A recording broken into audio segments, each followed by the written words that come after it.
वैसे किसी की तुलना नहीं कर रहे, लेकिन बिल गेट्स को लेकर तो कभी किसी ने सवाल नहीं उठाए, जो आज इतनी सारी यूनिवर्सिटीज में वो इन्वेस्ट कर रहे हैं, इतने सारे चैरिटेबल काम में वो इन्वेस्ट कर रहे हैं।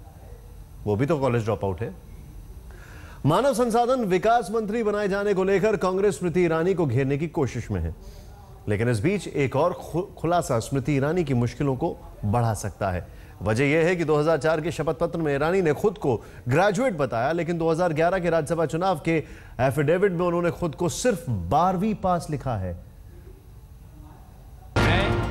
मैं स्मृति जुबिन ईरानी ईश्वर की शपथ लेती हूँ। 26 मई की शाम राष्ट्रपति भवन के प्रांगण में 38 साल की स्मृति ईरानी ने कैबिनेट मंत्री के पद की शपथ ली। जमकर तालियां बजी। 27 मई को मानव संसाधन विकास मंत्रालय का जिम्मा मिला। स्मृति मोदी मंत्रिमंडल की सबसे कम उम्र की कैबिनेट मंत्री बन गई। पार्टी और स्मृति दोनों गदगद हैं, लेकिन कांग्रेस ने स्मृति की ताजपोशी के खिलाफ एक मुद्दा खोज निकाला है। मामला स्मृति की पढ़ाई लिखाई यानी शैक्षणिक योग्यता का है। कांग्रेस के नेताओं ने स्मृति ईरानी की शपथ पत्र में दाखिल कराई गई जानकारी के आधार पर कहा है कि मानव संसाधन विकास मंत्री तो सिर्फ 12वीं पास है और इस विशाल और अहम मंत्रालय की जिम्मेदारी उठाने लायक नहीं है। अब इन दो तस्वीरों पर जरा गौर फरमाएं।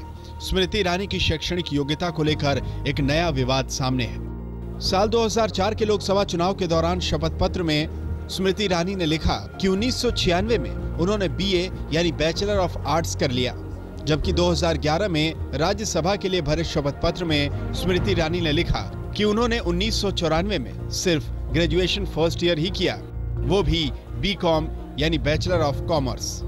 किसी में वो अपने आप को BA बता रही हैं और किसी में BCom पार्ट 1 बता रही हैं, तो ये अपने आप में फॉल्स एफिडेविट का मामला बनता है और इससे ये प्रमाणित होता है कि वो ग्रेजुएट नहीं है, वो सिर्फ 12वीं पास है।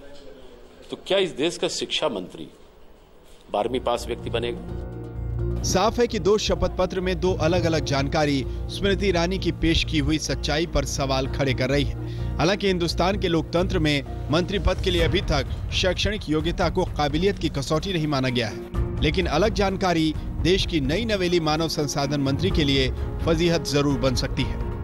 पटना से रोहित कुमार सिंह के साथ आज तक ब्यूरो।